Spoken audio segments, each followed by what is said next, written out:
ಎಲ್ಲವನ್ನೂ ಗಮನಿಸ್ತಾನೆ. MP ಕೆಲಸ ಮಾಡಿಲ್ಲ ಅಂತಂದ್ರೆ ಅಂತ MP ಯನ್ನು ಸೋಲಿಸ್ತಾರೆ ಜನ.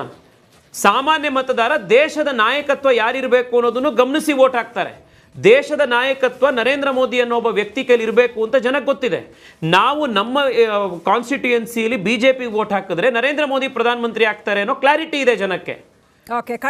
ಅದೇ ಕಾಂಗ್ರೆಸ್ ವೋಟ್ ಹಾಕಿದ್ರೆ ಯಾರು ಪ್ರಧಾನಮಂತ್ರಿ ಆಗ್ತಾರೆ ಅನ್ನೋದ್ರ ಬಗ್ಗೆ ಕಾಂಗ್ರೆಸ್ಗೆ ಕ್ಲಾರಿಟಿ ಇಲ್ಲ ಅನ್ನೋದು ಜನಕ್ಕೂ ಗೊತ್ತಿದೆ. ಜನರನ್ನ ತಾವು ದಯವಿಟ್ಟು ಅಂಡರ್ ಎಸ್ಟಿಮೇಟ್ ಮಾಡಬೇಡಿ.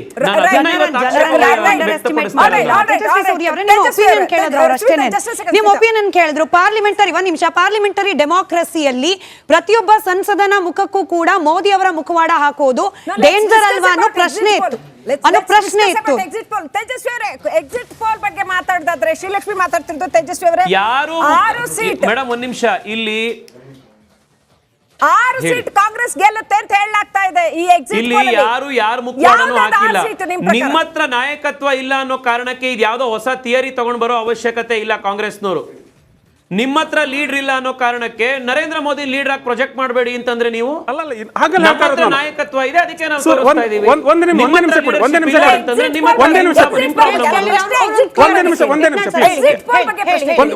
ಈಗ ಪ್ರಶ್ನೆ ಏನು ಅಂದ್ರೆ ಜನಸಾಮಾನ್ಯ ಬುದ್ಧಿಜೀವಿ ಸ್ಟುಡಿಯೋಲ್ ಕೂತರಲ್ಲಿ ಜನಸಾಮಾನ್ಯ ಪ್ರಶ್ನೆ ಕೇಳಿದ್ರೆ ಈ ದೇಶದಲ್ಲಿ ಬೆಲೆ ಏರಿಕೆ ಆಗಿದೆಯಾ ಕಳೆದ 10 ವರ್ಷದಿಂದ ಎಸ್ ಅಂತಾರೆ. ಆದ್ರೆ ಮೋದಿ ಬೇಕು ಅಂತ ಇದರ ಅರ್ಥ ಏನು ಅಂತ ತೇಜಸ್ವಿ ಅವರೇ thank you Tejasvi Surya thank you. Sir ಒಂದ್ ನಿಮಿಷ, ಇದರ ಅರ್ಥ ಏನು ಅಂತಂದ್ರೆ ಸಂಸದರು ಮಾತನ್ನ ಕೇಳ್ತಾ ಇದೀವಿ. ತೇಜಸ್ವಿ ಸೂರ್ಯ ಅವರು ಹೇಳಿರೋದು ತಪ್ಪೇನಿಲ್ಲ. ತೇಜಸ್ವಿ ಸೂರ್ಯ ಅವರು ಹೇಳಿರೋದ್ರ ತಪ್ಪಿಲ್ಲ. ಏನಕ್ಕೆ ಅಂದ್ರೆ ಹೇಳ್ಬಿಡ್ತೀನಿ, ಮಾಧ್ಯಮಗಳು ಇಂಡಿ ಒಕ್ಕೂಟನ ನೆನಪಿಸ್ ನಡಿ ಈಗ ಶುರು ಮಾಡೋಣ.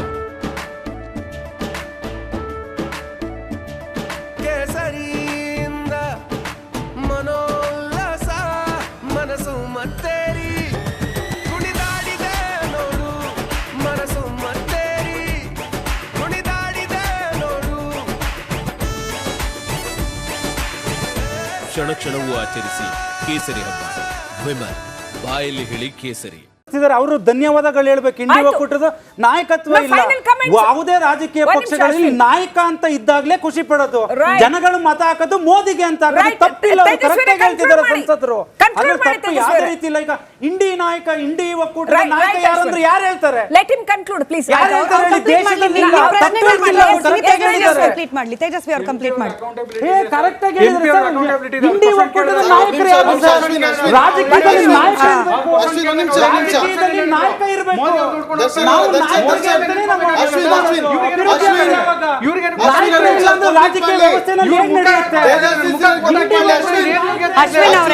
ಅಶ್ವಿನ್ ಅವರೇ ಇಲ್ಲ, ಪ್ರಶ್ನೆ ಇದ್ದಿದ್ದಲ್ಲ ನೋಡಿ. ಎರಡು ತತ್ವ ಅಶ್ವಿನ್ ಅವ್ರ ಕೇಳಿಸ್ಕೊಳ್ಳಿ. ಕಂಪ್ಲೀಟ್ ಅವ್ರ ಇಟ್ನಾಳ್ ಅವ್ರು ಕೇಳಿದ್ದನ್ನ ಕಂಪ್ಲೀಟ್ ಆಗಿ ಉಲ್ಟಾ ಸಿದಲ್ಲ. ಸಿಂಪಲ್ ಇಲ್ಲ ಅಶ್ವಿನ್ ಅವ್ರ ಏನ್ ಗೊತ್ತಾ, ಪ್ರಶ್ನೆ ಇದ್ದಿದ್ದು ಒಂದು. ನನ್ನ ಪ್ರಶ್ನೆ ಅದನ್ನು ನೀವು ಬರಕ್ ಮುಂಚೆ ಅದು ಡಿಸ್ಕಸ್ ಆಗಿದೆ. ಅಶ್ವಿನ್ ಅವರೇ ನೀವು ಬರಕ್ ಮುಂಚೆ ಅದು ಕೇಳಿಸ್ಕೊಳ್ಳಿ ಅಪ್ಪ, ಕೇಳಿಸ್ಕೊಳ್ಳಿ. ನೀವು ಬರಕ್ ಮುಂಚೆ ಅಶ್ವಿನ್ ಅವರೇ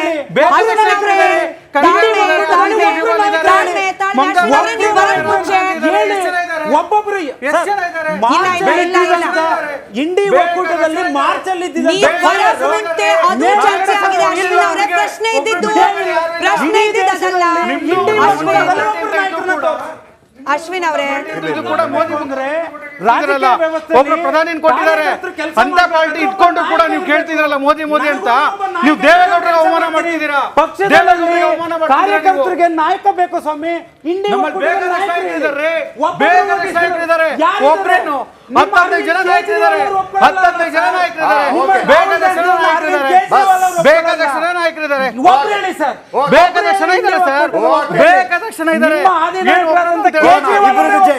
ಅಶ್ವಿನ್ ಅವರೇ ಇಡೀ ಪ್ರಶ್ನೆ ನೀವು ಬರಕ್ ಮುಂಚೆ ಕೇಳಿಸ್ಕೊಳ್ಳಿ ಅಪ್ಪ. ನೀವು ಬರಕ್ ಮುಂಚೆ ಈ ವಿಚಾರ ಕೂಡ ಡಿಸ್ಕಸ್ ಆಗಿದೆ.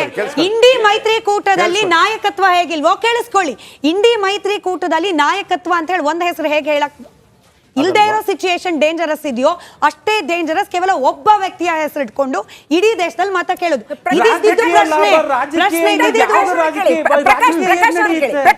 ಪ್ರಕಾಶ್ ಅವರು ಉತ್ತರ ಕೊಡಿ. ನಾವು ಪ್ರಧಾನಮಂತ್ರಿ ಅಭ್ಯರ್ಥಿ ನರೇಂದ್ರ ಮೋದಿ ಅಂತ ಘೋಷಣೆ ಮಾಡಿದ್ಮೇಲೆ ಪಕ್ಕದ ಮನೆಯವ್ರ ಹೆಸರು ಹೇಳ್ಕೊಂಡು ಓಡಾಡಕತ್ತ ಯಾವ ಪ್ರಜಾಪ್ರಭುತ್ವ ಇದು? ಪ್ರಜಾಪ್ರಭುತ್ವದಲ್ಲಿ ನಾವು ನಮ್ಮ ನಾಯಕ ಯಾರು ಅಂತ ಹೇಳಿದ್ರೆ ಅದು ಯಾವ ಪ್ರಜಾಪ್ರಭುತ್ವದಲ್ಲಿ ಹೇಳಬಾರ್ದು ಅಂತಿದೆ. ಯಾಕೆ ಅಪಾಯ ಆಗತ್ತದು? ನರೇಂದ್ರ ಮೋದಿ 10 ವರ್ಷ ಪ್ರಧಾನಮಂತ್ರಿಗಳ ಏನು ಅಪಾಯ ಆಗಿದೆ ಅವ್ರೆ? ಇವರು ಅಭ್ಯರ್ಥಿ ಇಲ್ಲ, ಇವತ್ತು ಘೋಷಣೆ ಮಾಡೋಕ್ಕಾಗಲ್ಲ. ಇವ್ರು ಮಲ್ಲಿಕಾರ್ಜುನ್ ಖರ್ಗೆ ಮಾಡಬೇಕು, ರಾಹುಲ್ ಗಾಂಧಿ, ಇವ್ರು ಅರವಿಂದ್ ಕೇಜ್ರಿವಾಲ್ ಲಿಸ್ಟಲ್ಲೇ ಇಲ್ಲ, ಅವ್ರು ಇರೋ ತಿಹಾರ್ ಜೈಲಲ್ಲಿ. ಈಗ ಅವ್ರು ತಗೊಂಬಂದು ನಮ್ಮ ಲೀಡರ್ ಅಂತ ಇವ್ರು ಹೇಳ್ತಾರೆ, ಹೇಳ್ಕೊಳ್ಳ ಅವ್ರ ಇಷ್ಟ. ಆದ್ರೆ ನಮ್ಮ ನಾಯಕ ಯಾರು ಅನ್ನೋದು ನಾವು ಘೋಷಣೆ ಮಾಡಿದೀವಿ, ಅವ್ರನ್ನ ಇಟ್ಕೊಂಡೇ ನಾವು ಚುನಾವಣೆಗೆ ಹೋಗ್ಬೇಕು. ಅದ್ರೊಳಗೆ ಏನಪ್ಪ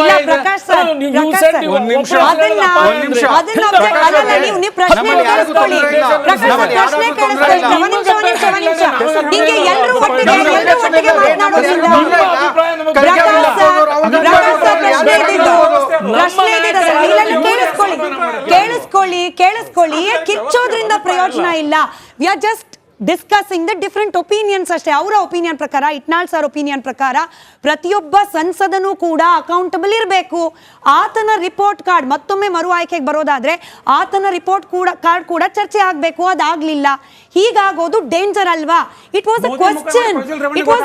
ನಿಮ್ಮ ಒಪಿನಿಯನ್ ನೀವು ಹೇಳಿ. ಪ್ರತಿಯೊಬ್ಬ ಲೋಕಸಭಾ ಸದಸ್ಯನ ಚರ್ಚೆ ಆಯಾ ಕ್ಷೇತ್ರದಲ್ಲಿ ಆಗುತ್ತೆ, ಇಡೀ ದೇಶದಲ್ಲಿ ಆಗೋದಿಲ್ಲ. ಅದು ದೇಶದಲ್ಲಿ ಆಗುವಂಥದ್ದು ಯಾರು ಪ್ರಧಾನಿ ಆಗ್ತಾರೆ ಅನ್ನೋದ್ರ ಬಗ್ಗೆ ಅಷ್ಟೇ ಹೇಳ್ತಾ ಇರೋದು. ಅವ್ರು ಹೇಳೋದ್ರನ್ನ ತಪ್ಪು ಅಂತ ಹೇಳ್ತಲ್ಲ. ಪ್ರತಿಯೊಬ್ಬ MP ಅಕೌಂಟಬಿಲಿಟಿ ಬರಬೇಕು, ಅದೇ ಪ್ರಜಾಪ್ರಭುತ್ವ. ಅದೇ ಅವ್ರು ಗೆಲ್ಲೋದು ಯಾವಾಗ ಕೆಲಸ ಮಾಡಿದ್ದ ಅಂದ್ರೆ ಮಾತ್ರ ಗೆಲ್ತಾರೆ. ಲೋಕಲ್ ಅಲ್ಲಿ ನಿಮ್ ಬಗ್ಗೆ ಇಶ್ಯೂಸ್ ಇದೆ ಅಂತ ಅವ್ರೇನ್ ಹೇಳಿದ್ರು? ಇದು ಮುನ್ಸಿಪಾಲಿಟಿ ಎಲೆಕ್ಷನ್ ಅಲ್ಲ, ನ್ಯಾಷನಲ್ ಎಲೆಕ್ಷನ್. ಅಂದ್ರೆ ಇವರಿಗೆ ಅಕೌಂಟಬಿಲಿಟಿ ಇಲ್ವಾ? ಏನ್ ಆರೋಗ್ಯನ್ಸಿ ಅದು? ಅವ್ರು ಬಂದ್ಬಿಟ್ಟು ಮೋದಿ ಹೆಸರಲ್ಲಿ ಓಟ್ ಕೇಳ್ತಾರೆ.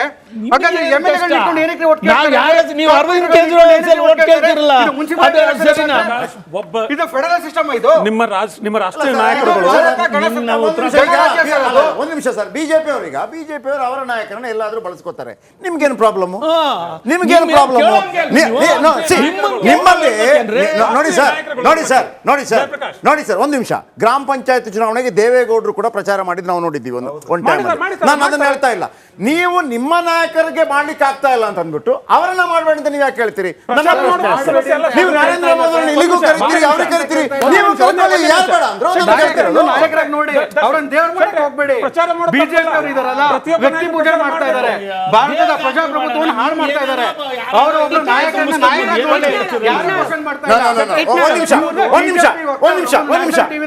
ಅರವಿಂದ್ ಕೇಜ್ರಿವಾಲ್ ಅವರು ಇಲ್ದೇ ಇದ್ದಿದ್ರೆ ನಿಮ್ಗೆ ಆಮ್ ಆದ್ಮಿ ಪಾರ್ಟಿಯಲ್ಲಿ ಎಲೆಕ್ಷನ್ ಹೋಗ್ಲಿಕ್ಕೆ ಆಗ್ತಾ ಇರ್ಲಿಲ್ವಾ? ಯಾಕೆ ಕರ್ಕೊಂಡ್ಬಂದ್ರಿ ನೀವು ಅವ್ರನ್ನ ವಾಪಸ್ ಜೈಲಿಂದ? ಸರ್, ಕೋರ್ಟ್ ಕಳಿಸಿರೋದು ಬಂದ್ರಲ್ವಾ? ಯಾಕೆ ಒಬ್ಬ ನಾಯಕ ಅಂತ ನಾನು ಅದನ್ನ ಹೇಳ್ತಾ ಇಲ್ಲ. ನಿಮ್ಮ ನಾಯಕ ಈಗ ನಾನು ಎಸ್ಪೆಷಲಿ ಸಮೀಲ್ ಅವರನ್ನು ಕೇಳಕ್ಕೆ ಇಷ್ಟಪಡ್ತೀನಿ. ಸಮೀಲ್ ಅವರೇ, ಅವರವರ ನಾಯಕರಪ್ಪ. ಈಗ ತೇಜಸ್ವಿ ಸೂರ್ಯ ಕೇಳಿದ ಅದು ವಿಚಾರ ಬೇರೆ. ನಾನು ಅದನ್ನು ಖಂಡಿತವಾಗ್ಲೂ ಅದನ್ನು ಖಂಡಿಸ್ತೇನೆ. ಒಳಗೆ ಕೂತವರು ಆ ಪ್ರಶ್ನೆ ಅಲ್ಲ, ಅದನ್ನು ಯಾವತ್ತೂ ಬರಬಾರ್ದು, ಅದನ್ನು ಖಂಡಿಸ್ತೇವೆ. ಆದರೆ ನಾಯಕನ ವಿಚಾರಕ್ಕೆ ನಾನು ಹೇಳ್ತಾ ಇರುವಂಥದ್ದು, ನಮ್ಮ ನಾಯಕರನ್ನು ಯಾವ ರೀತಿ ಬಳಸ್ಕೋಬೇಕು ಅಂತ ಅವ್ರು ನಿರ್ಧಾರ ಮಾಡ್ಕೋತಾರೆ, ಅಥವಾ ನಮ್ಮ ಪ್ರಧಾನಮಂತ್ರಿ ಘೋಷಣೆ ಯಾರಾಗಬೇಕು ಅಂತ ಅವ್ರು ನಿರ್ಧಾರ ಮಾಡ್ಕೋತಾರೆ. ಇಂಡಿ ಮೈತ್ರಿಕೂಟದಲ್ಲಿ ಕೂಡ ಬಂತು, ಒಂದು ನಿತೀಶ್ ಕುಮಾರ್ ಅವರನ್ನು ಮಾಡಲಿಲ್ಲ, ಮಲ್ಲಿಕಾರ್ಜುನ ಖರ್ಗೆ ಅವರನ್ನು ಮಾಡಿ, ಒಬ್ಬರು ಧ್ವನಿ ಎತ್ತಲಿಲ್ಲ. ಒಂದು ಕನ್ಫ್ಯೂಷನ್ಸ್ ಇರ್ಬೋದು. ಹಾಗಂತ ನಾವು ಸಂವಿಧಾನದಲ್ಲಿ ಇದೆಯಲ್ಲ ಎಲ್ಲ ಆದ ನಂತರವೇ ಆಯ್ಕೆ ಮಾಡಬೇಕು, ಅದು ಹಾಗೆ ಆಗೋದು. ನಾಳೆ ನರೇಂದ್ರ ಮೋದಿ ಅವರು ಕೂಡ ಸಂಸದರಿಂದ ಆಯ್ಕೆ ಆಗದೆ ಅಲ್ಲೊಂದು ಪ್ರೋಟೋಕಾಲ್ ಮಾಡೋದೇನು ಕೂತ್ಕೊಳ್ಳೋದಿಲ್ಲ. ಇದರ ಬಗ್ಗೆ ನೀವೇನು ಹೇಳ್ತೀರಿ? ಅಂದರೆ ಆಯಾ ರಾಜಕೀಯ ಪಕ್ಷಗಳಿಗೆ ಆ ಪಕ್ಷದ ಮುಖ ಅಂತ ಹೇಳಿ, ಫೇಸ್ ಅಂತ ಹೇಳಿ ಇಟ್ಕೊಂಡು ಯಾರನ್ನಾರ ಪ್ರೊಜೆಕ್ಟ್ ಮಾಡಿಕೊಂಡು ಮತ ಕೇಳುವಂತಹ ಅಧಿಕಾರ ಆಯಾ ರಾಜಕೀಯ ತಂತ್ರ ಆಯಾ ಪಕ್ಷಗಳಿಗೆ ಇವೆ. ಮತಗಳನ್ನ ತಂದುಕೊಡುವಂತಹ ನಾಯಕನನ್ನ ಪ್ರೊಜೆಕ್ಟ್ ಮಾಡಿಕೊಂಡು ಅವರ ನಾಯಕತ್ವದಲ್ಲಿ ಹೋಗ್ತಾರೆ. ಆದರೆ ವ್ಯಕ್ತಿ ವೈಭವೀಕರಣ ಎಲ್ಲೋ ಒಂದ್ ಕಡೆ ಪಕ್ಷವನ್ನೂ ಕೂಡ ಮೀರಿ ಒಂದು ಜಾಹೀರಾತು ಬಂತು. ಆ ಜಾಹೀರಾತಲ್ಲಿ ಮೋದಿ ಬಿಟ್ಟು ಪಾರ್ಟಿನೇ ಇರಲಿಲ್ಲ. ಒಂದು ಡೆಮೋಕ್ರೆಟಿಕಲ್ ಸಿಸ್ಟಮ್ ಅಲ್ಲಿ ಒಬ್ಬ ಪಕ್ಷವನ್ನೂ ಕೂಡ ಮೀರಿ ಎಲ್ಲ ಇಶ್ಯೂಸ್ಗಳನ್ನು ಕೂಡ ಮೀರಿ ಇಂದಿರಾ ಗಾಂಧಿ ಕಾಲದಲ್ಲೂ ಇತ್ತಲ್ಲ, ಇಂದಿರಾ ಗಾಂಧಿ ಕಾಲದಲ್ಲಿ ಒಬ್ಬರು ಕೂತ್ಕೋತಾ ಇರಲಿಲ್ಲ ಸರ್. ಇಂದಿರಾ ಗಾಂಧಿ ಕಾಲದಲ್ಲಿ ಕೂತ್ಕೋತಾ ಇದ್ರೆ ಎಲ್ಲರೂ ಕೂಡ ನಿಂತ್ಕೋತಾ ಇದ್ರು. Indira is India, India is Indira ಅಂತಂದ್ರು. That is wrong. Indira Gandhi ಮಾಡಿದ್ರು ರಾಂಗ್, ನರೇಂದ್ರ ಮೋದಿ ಮಾಡಿದ್ರು ರಾಂಗ್. ಹಾಗಿದ್ರೆ ಇಂದಿರಾ ಗಾಂಧಿಯನ್ನು ಸಮರ್ಥಿಸಿಕೊಂಡವರಿಗೆ ಪ್ರಶ್ನೆ ಕೇಳಬಾರ್ದು ನಾನು ಹೇಳೋದು. ಇಂದಿರಾ ಗಾಂಧಿಯನ್ನು ಯಾರು ಸಮರ್ಥಿಸಿಕೊಂಡ್ರ ಅವತ್ತು ಇಂದಿರಾ ಇಸ್ ಇಂಡಿಯಾ ಯಾರು ಆ ಪಕ್ಷದಲ್ಲಿ ಹೇಳಿದ್ರ ಇಂದಿರಾ ಗಾಂಧಿಯನ್ನ ಈ ರೀತಿ ಕೆಲಸಬೇಡಿ ಯಾರು ಹೇಳಿಲ್ಲ ಸರ್ ಆ ಟೈಮಲ್ಲಿ ಕೇಳೋ ಅಧಿಕಾರ ಇಲ್ಲ, ಆ ಪ್ರಶ್ನೆ ಕೇಳೋ ಅಧಿಕಾರ ಇಲ್ಲ. ಯಾರೇ ಆಗ್ಲಿ ಒಂದ್ ಡೆಮೋಕ್ರೆಟಿಕಲ್ ಸಿಸ್ಟಮ್ ಅಲ್ಲಿ ಇಡೀ ಸಿಸ್ಟಮ್ಗಿಂತ ದೊಡ್ಡವರು ಅಂತ ಪ್ರೊಜೆಕ್ಟ್ ಮಾಡೋದ್ರ ಮೂಲಕ ಅದ್ರ ಬರುವಂತಹ ಆದ್ರೆ ಅದು ಆಯಾಯ ಅನುಗುಣಕ್ಕೆ ಕರೆಕ್ಟ್ ಆಗಿ ಬರುತ್ತೆ. ಇಂದಿರಾ ಗಾಂಧಿ ಅನಭಿಷಿಕ್ತ ಸಾಮ್ರಾಜ್ಯ ಅಂತ ಬಂದಾಗ ಬಿಜೆಪಿ ಅವ್ರಿಗಾಗಲ್ಲ, ಬಿಜೆಪಿ ನಾಯಕ ಗ್ರೇಟ್ ಅಂತ ಹೇಳಿದಾಗ ಕಾಂಗ್ರೆಸ್ಗೆ ಅವ್ರಿಗಾಗಲ್ಲ ಅಷ್ಟೇ.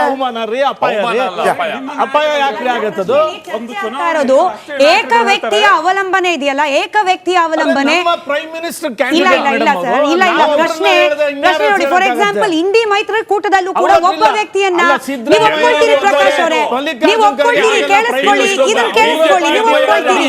ಕೇವಲ ಬಿಜೆಪಿ ಅಲ್ಲ, ಎಲ್ಲಾ ಪಕ್ಷದಲ್ಲೂ ಕೂಡ, ಕಾಂಗ್ರೆಸ್ನಲ್ಲೂ ಜಯಪ್ರಕಾಶ್ ಶೆಟ್ರೆ, ಕಾಂಗ್ರೆಸ್ನಲ್ಲೂ ಕೂಡ ಗಾಂಧಿ ಪರಿವಾರದ ಏತರರಿಗೆ ಅಧಿಕಾರ ಕೊಡ್ಲಿಕ್ಕೆ ಒಪ್ಪದೇ ಇರೋದೇನೆ ಏಕ ವ್ಯಕ್ತಿ ಏಕ ಕುಟುಂಬ ಅವಲಂಬನೆನೆ ಇವತ್ತು ಇಂಡಿ ಮೈತ್ರಿಕೂಟಕ್ಕೆ ನಾಯಕತ್ವ ಇಲ್ಲದೆ ಇರೋ ತರ ಏಕ ವ್ಯಕ್ತಿ ಏಕ ಕುಟುಂಬ ಅವಲಂಬನೆ ಡೇಂಜರ್.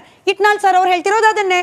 ನಾನು ಹೇಳ್ತಾ ಇರೋವಂಥದ್ದು ನಮ್ಮ ಪ್ರಧಾನಿ ಅಭ್ಯರ್ಥಿ ನರೇಂದ್ರ ಮೋದಿ ಅವರು.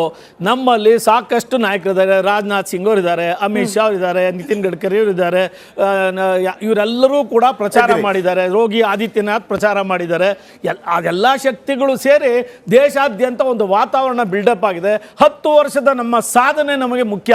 ಒಂದು ನರೇಂದ್ರ ಮೋದಿ ಅವರ ಮುಖ, ಎರಡನೇದು ಅವರು ಆ 10 ವರ್ಷದಲ್ಲಿ ಮಾಡಿರುವಂತ ಸಾಧನೆ. ಈ ಎರಡನ್ನ ಮುಂದೆ ಇಟ್ಕೊಂಡು ನಾವು ಚುನಾವಣೆಗೆ ಮತ ಕೇಳಿದ್ರೆ ಅದ್ಯಾಕೆ ಅಪಾಯ ಆಗುತ್ತೆ, ಅದ್ಯಾಕೆ ತಪ್ಪಾಗುತ್ತೆ? ಇಂಟ್ರೆಸ್ಟಿಂಗ್ ಪ್ರಶ್ನೆ ಇದೆ ನಿಮಗೆ. Since this is exit poll, one second, since this is exit poll, ಇದೇ ವಿಚಾರಕ್ಕೆ ಸಂಬಂಧಪಟ್ಟಂತೆ ನೀವು ನಿಮ್ಮ ಪ್ರಧಾನಿಗಳ ಬಗ್ಗೆ ಹೇಳಿದ್ರಿ, ಅವ್ರನ್ನ ಕರ್ಕೊಂಡ್ಬಂದು ತುಂಬಾ ರ್ಯಾಲಿಗಳು ಮಾಡಿದ್ರಿ, you have a great leader, no doubt about it. But ಈ ಎಕ್ಸಿಟ್ ಪೋಲ್ ಅಲ್ಲಿ ಒಂದು ಚಿಕ್ಕ ಪ್ರಶ್ನೆ ಸರ್, ಇದು ಕಲಬುರಗಿಯಲ್ಲಿ ಉಮೇಶ್ ಜಾಧವ್ ಸೋಲ್ತಾರ, ಅಷ್ಟು ಅವರ ರ್ಯಾಲಿಯನ್ನು ಪ್ರಧಾನಿಗಳು ಮೊದಲ ರ್ಯಾಲಿ ಕಲಬುರಗಿಯಲ್ಲಿ ಆರಂಭ ಮಾಡಿದ್ರು. ಎಕ್ಸಿಟ್ ಪೋಲ್ ಹೇಳುತ್ತೆ ಉಮೇಶ್ ಜಾಧವ್ ಸೋಲ್ತಾರೆ, ಕಲಬುರಗಿಯಲ್ಲಿ ಅವರ ಖರ್ಗೆ ಅವರ ಅಳಿಯ ಗೆಲ್ತಾರೆ ಅಂತ. ಖೂಬಾ ಸೋಲ್ತಾರೆ ಅಂತ ಹೇಳ್ತಾ ಇದೆ ಎಕ್ಸಿಟ್ ಪೋಲ್. ಏನ್ ಹೇಳಕ್ ಈಗ ಇದು ನೀವೇ ಹೇಳಿದ್ರಿ ಎಕ್ಸಿಟ್ ಪೋಲ್ ಅಂತ, ಇಟ್ಸ್ ನಾಟ್ ಎಕ್ಸಾಕ್ಟ್ ಪೋಲ್. ಈಗ ಇವತ್ತು ನಾಳೆ 4ನೇ ತಾರೀಕು ಅದು ಗೊತ್ತಾಗುತ್ತೆ. ಇವತ್ತು ಒಂದು ನಿಮ್ಮ ಎಕ್ಸಿಟ್ ಪೋಲ್ ಏನಿದೆ ನಾಡದ್ದು ಬರುವಂತ ಒಂದು ಫಲಿತಾಂಶಕ್ಕೆ ಒಂದು ಇಂಡಿಕೇಶನ್ ಕೊಡುತ್ತೆ.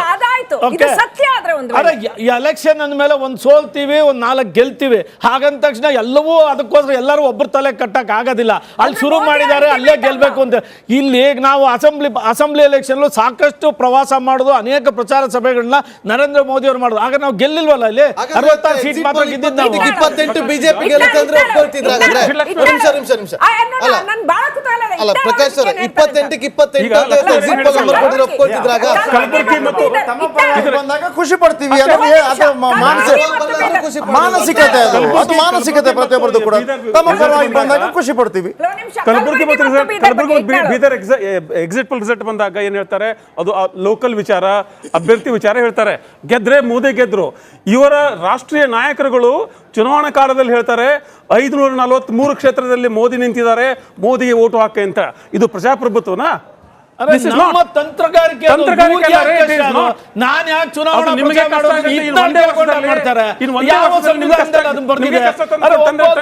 ಪಾರ್ಟಿಗೆ ಒಂದೊಂದು ತಂತ್ರಗಾರಿಕೆ ಇರುತ್ತೆ. ಇವರು ಅರವಿಂದ್ ಕೇಜ್ರಿವಾಲ್ ಬಿಟ್ಕೊಂಡು ಮುಂದೆ ಹೋಗ್ತಾರೆ, ಇವರು ರಾಹುಲ್ ಗಾಂಧಿ ಇಟ್ಕೊಂಡು ಹೋಗ್ತಾರೆ. ಬಾಧೆ ಪಡ್ಕೊಂತೀರಾ? ಅಲ್ಲ ನೀವು ಬೇಜಾರು ಮಾಡ್ಕೋಬೇಡಿ, ನಮ್ಮ ಇಷ್ಟ ಅದು. ಸಂವಿಧಾನದಲ್ಲಿ ಏನು ಬರ್ದಿಲ್ಲ, ನೀವು ಅದನ್ನೆಲ್ಲ ಸಂವಿಧಾನ ತಿರ್ಚಕ್ ಹೋಗ್ಬೇಡಿ ದಯಮಾಡಿ. ಬರ್ದಿದ್ಯಾ ಸ್ವಲ್ಪ ದಯವಿಟ್ಟು ತೋರಿಸ್ಬಿಡಿ ನಂಗೆ. ಸಂವಿಧಾನದಲ್ಲಿ ನರೇಂದ್ರ ಮೋದಿ ಅವ್ರನ್ನೇ 500 ಕ್ಷೇತ್ರದಲ್ಲಿ ಅಭ್ಯರ್ಥಿ ಒಂದು ಪ್ರಶ್ನೆ. ನರೇಂದ್ರ ಮೋದಿ ಅವರನ್ನು ದೇವರು ಅಂತ ಹೇಳಿದ ತಕ್ಷಣ ಜನಗಳು ಒಪ್ಕೊಂಡ್ಬಿಡ್ತಾರ? ಯಾರು ಜನರಿಗೆ ನಕಲಿಲ್ವಾ? ಈಗ ಒಂದು ನಿಮಿಷ, ನರೇಂದ್ರ ಮೋದಿ ಅವರನ್ನಾಗ್ಲಿ ಇಂದಿರಾ ಗಾಂಧಿ ಅವರನ್ನ ಅನಭಿಷಿಕ್ತ ದೊರೆ ಅಂತ ಪ್ರೊಜೆಕ್ಟ್ ಮಾಡ್ಕೊಂಡ್ರೆ ನಿಮ್ಮ ಆತಂಕಗಳಿರೋದು ಮುಂದೆ ಏನಾಗುತ್ತೆ ಅಂತ. ಅದು ಅನುಭವಿಸ್ಲಿ, ಬೇಕಿದ್ರೆ ಬಿಜೆಪಿ ಕಾಂಗ್ರೆಸ್ ಅನುಭವಿಸಿದೆ, ಬಿಜೆಪಿ ಅನುಭವಿಸ್ಲಿ, ನೆಕ್ಸ್ಟ್ ಅನುಭವಿಸ್ಲಿ.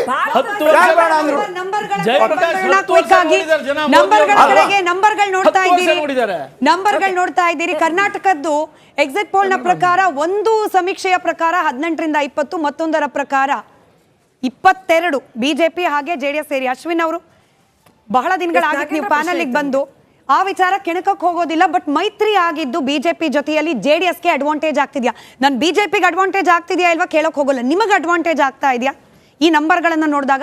ಬಹುಶಃ ಎರಡು ಪಕ್ಷಗಳಿಗೂ ಅಡ್ವಾಂಟೇಜ್ ಇದೆ. ರಾಜಕೀಯ ಅಂದಾಗ ಎಲ್ಲಾ ತರದ್ದು ಲೆಕ್ಕಾಚಾರಗಳು ಅದು ಚುನಾವಣಾ ಸಂದರ್ಭದಲ್ಲಿ ಆಗುತ್ತೆ ಕನ್ವೀನಿಯನ್ಸ್ ಅಂತ ಹೇಳಿದ್ರು ಅವರು.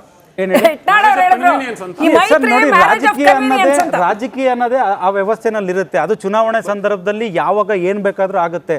ಕೆಲವು ಬಾರಿ ಸಿದ್ಧಾಂತಗಳ ಬಗ್ಗೆ ಚರ್ಚೆ ಮಾಡ್ತೀವಿ, ಸಿದ್ಧಾಂತಗಳು ವರ್ಕೌಟ್ ಆಗಲ್ಲ ಅಂದಾಗ ಈ ರಾಜಕೀಯದ ಸಾಧಕ ಬಾಧಕಗಳನ್ನ ನಾವು ಕ್ಯಾಲ್ಕುಲೇಷನ್ ಅದು ಎಲ್ರಿಗೂ ಗೊತ್ತಿದೆ. ಕಳೆದ ಒಂದು ಬಹಿರಂಗ ಸಮಾವೇಶದಲ್ಲಿ ಪ್ರಧಾನಮಂತ್ರಿ ಮೋದಿಯವ್ರ ಜೊತೆ ನಮ್ಮ ದೊಡ್ಡಗೌಡರು ಒಂದು ಅದ್ಭುತವಾದ ಭಾಷಣಗಳು ಮಾಡಿದ್ರು. ಕೆಲವು ಜನ BJP ಕಾರ್ಯಕರ್ತರು ಹೇಳಿದ್ರು, ನಾನು BJP ಕಾರ್ಯಕರ್ತನಾದರೂ ಇವತ್ತಿಗೂ ನಾನು ದೊಡ್ಡಗೌಡರು ಫ್ಯಾನ್ ಆದೆ. ಅವರ ಒಂದು ಮಾತನ್ನು ಕೇಳಿ ಆ ಮಾತುಗಳಲ್ಲಿ ಆ ಪ್ರೇರಣೆ ಇತ್ತಲ್ಲ, ನನ್ನ ಖುಷಿ ಆಯ್ತು ಅಂತ ಹೇಳಿದ್ರು. ಹಾಗೆ ಎಲ್ಲೋ ಒಂದು ಕಡೆ ಮಧ್ಯ ಕರ್ನಾಟಕ ಮತ್ತು ಈಗ ಕಲಬುರಗಿ ಬಗ್ಗೆ ಮಾತಾಡ್ತಿದ್ವಿ, ಅಲ್ಲಿ ನಮ್ಮದೇ ಆದಂಥ ಶಾಸಕರುಗಳು ಇದ್ದಾರೆ. ಖಂಡಿತವಾಗ್ಲೂ ಅಲ್ಲಿ ಏನಾದರೂ ಕಾಂಗ್ರೆಸ್ ಗೆಲ್ತಾರೆ ಅಂದರೆ ಮಾನ್ಯ ಸೀನಿಯರ್ ಖರ್ಗೆ ಅವರೇ ಬಂದು ಕಂಟೆಸ್ಟ್ ಮಾಡಿರೋರು, ಗೊತ್ತಿದೆ ಅಲ್ಲಿ BJP ಬಂದೇ ಬರುತ್ತೆ. ಆ ರೀತಿ ಯಾವುದೇ ರೀತಿ ಕಾನ್ಫಿಡೆಂಟ್ ಇಲ್ಲ ಸರ್. BJP ನಾನು ಹೇಳ್ತಿರೋದು ಈಗ